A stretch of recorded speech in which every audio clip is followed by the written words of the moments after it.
Here we are at the beginning of the trail that leads to Abrams Falls. It's 5.1 miles that way. Then another 2.5 or 3 miles to over to Cave Cove. It's a great hike. Hard to do in one day.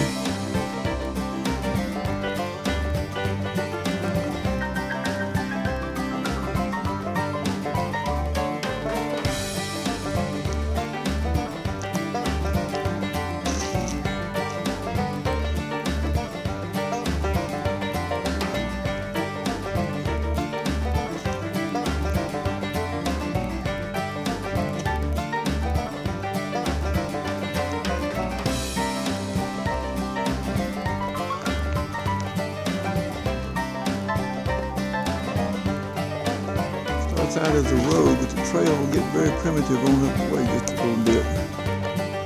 Not as primitive as the Appalachian Trail. Any of these trails that you hike in or out of Cave Cove is not going to be extremely primitive, but it'll get a little more rugged than this.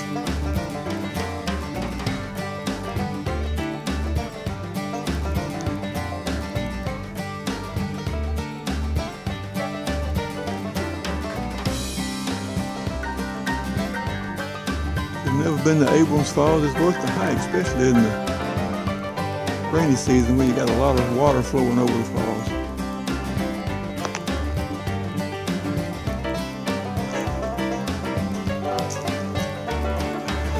Leaving the primitive campsite, getting on back in the car, go get a little lunch.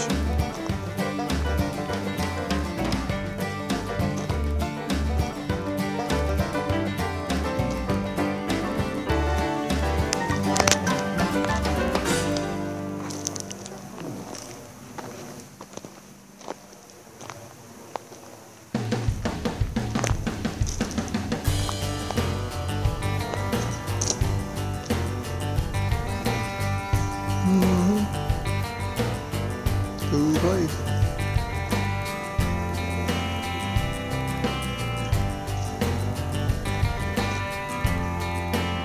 Leaving the campsite, headed back to the car. We'll be back.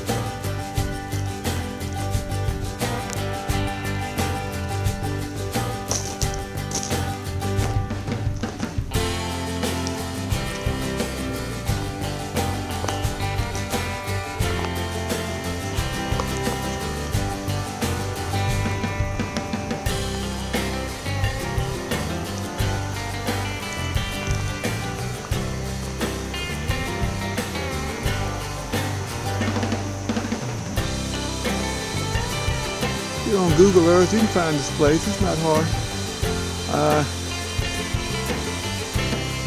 If you're not into primitive ways, sometimes the quietness is not what a lot of people like. But for me, couldn't find a better place.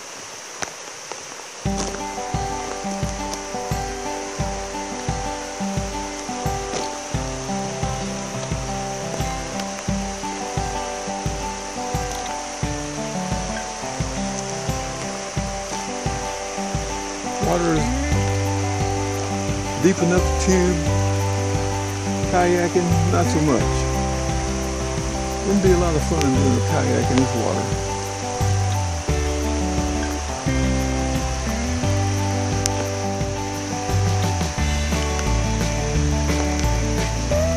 Hot here in the mountains today. Probably supposed to go up to the 90s today.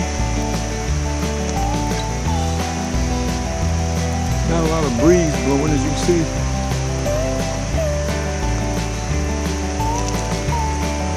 Talked to a man and his son who was fishing on this, said they saw a copperhead. So when you're in these type of environments, you got to keep your eyes out for wildlife. Snakes, bears. And in bear country, you want to always make a lot of noise.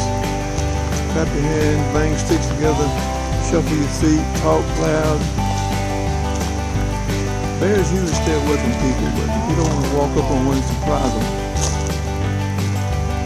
Saw one earlier today, crossing the Foothills Parkway. which was the last mountain ridge to Maryville. Not uncommon to see bears in Maryville if it gets dry here in the mountains, or the food supplies get so scarce. They'll come down looking for food. When you're walking in the mountains, you don't want to be carrying a lot of food with you. Definitely don't want to have any on your clothes.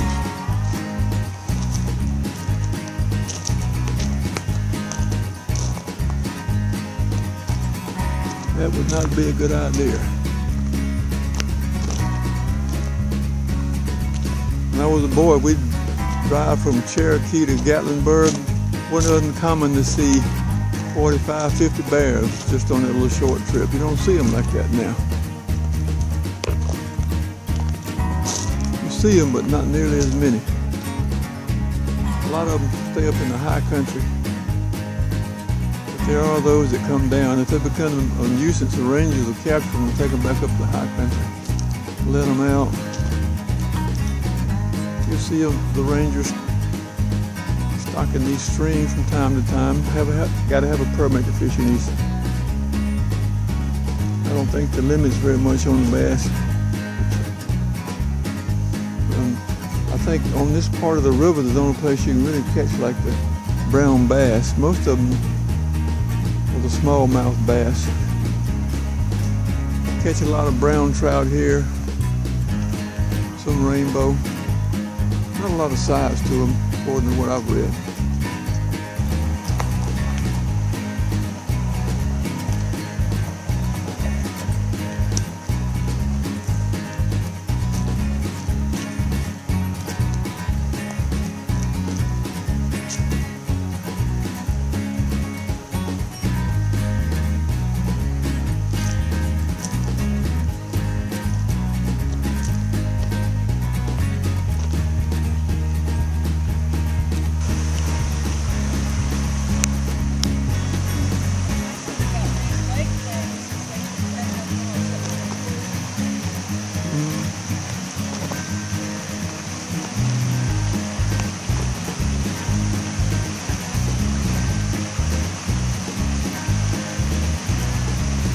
I encourage you, if you're watching this video, you probably already love the outdoors, but if you're watching it and don't get out, when you haven't taken your kids out, our kids grew up camping. They loved it. We loved it.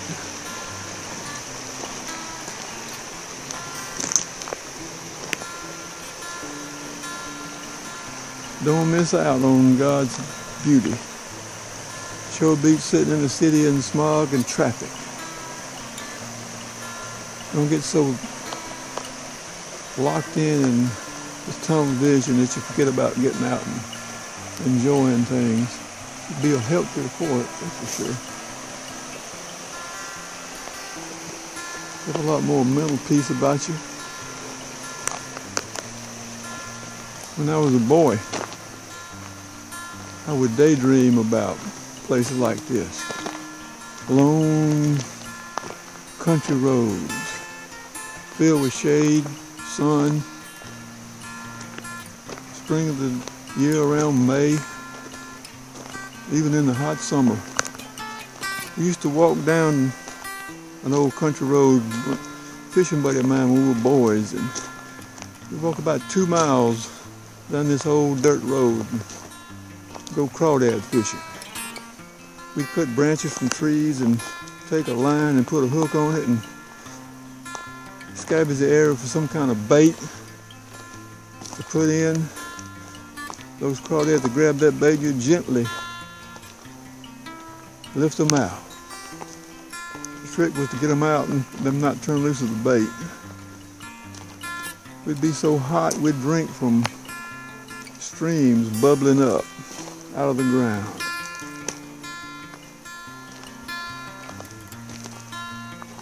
Of course, we'd rather been out fishing with our dads, but sometimes they wasn't available to do that, so we just improvise. Makes memories that you're still talking about from the early 1960s, late 1950s. Once you make a mental image or something like that, you'll never forget it. My encouragement for you today is to make these images. Make them in your mind. And the last image that you want to leave out, not only in your mind but in your heart, is the Lord Jesus Christ. You definitely want to have Him in your heart before you leave this earth. Jesus said, there's no way to the Father except by me. So I encourage you, if you hadn't, go ahead and confess Jesus as your Lord. He said, I'll never leave you or forsake you.